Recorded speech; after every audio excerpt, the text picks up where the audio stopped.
አይናማ ወፍ ለአይነ ስውር ወፍ ባለችበት ቦታ ምግብ አመጣ ስታጎርሳት አየሁኝ አለችው።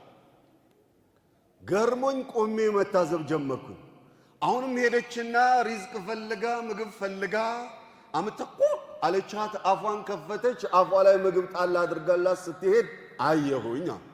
ከዚያስ አላሁ ሱብሓነሁ ወተዓላ አይነ ስውሯን ወፍ ባለችበት ቦታ ሪዝቋን አምጥቶ የሚረዝቅ አላህ እያለ እኔ ልጆቼን ጥዬ ሪዝቅ ፍለጋ ለምን ሄዳለሁ? አላህ ይረዝቀኛል ብዬ በሱ ተወክዬ ተመለስኩኝ አላቸው።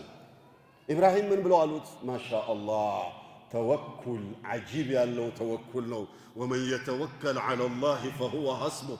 በቃ እሱ ይበቃሃልና ስጋት አይግባ አብሽር ምናምን አሉት። አይደለም አልዓሊሙ ረባኒ ዑለማዎች ስንናገር ዱዓቶች መልእክት ስናስተላልፍ ዑለማዎች ሰዎችን በምታስተምሩበት ሰዓት ሰዎችን በሚያነቃ ወኔ በሚያነቃ አመለካከት እሳቤ እንዲኖራቸው ነው።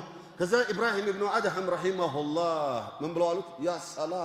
ያ ሰላም ምን አለ አይናማዋን ወፍ መሆን እየቻልክ አይነ ስውሯ ወፍ ላይ መመደብን ፈለክ አሉ። ያ ሐቢቢ ሮጠን ባለን አቅም አላህ በሰጠን እድል ጊዜያችንን ተጠቅመን ኡማውን የምንጠቅም መሆን አለብን። አና ለሃ ለዚች ሀገር ያለኋት እኔ ነኝ፣ ለኡማው ያለሁት እኔ ነኝ፣ ለዚህ መንደር ሰው ያለሁት እኔ ነኝ፣ በዓለማዊም በመንፈሳዊም ጉዳይ ልጠቅማቸው ይገባል የሚል ወኔ ለምንድን ነው የማይኖረው?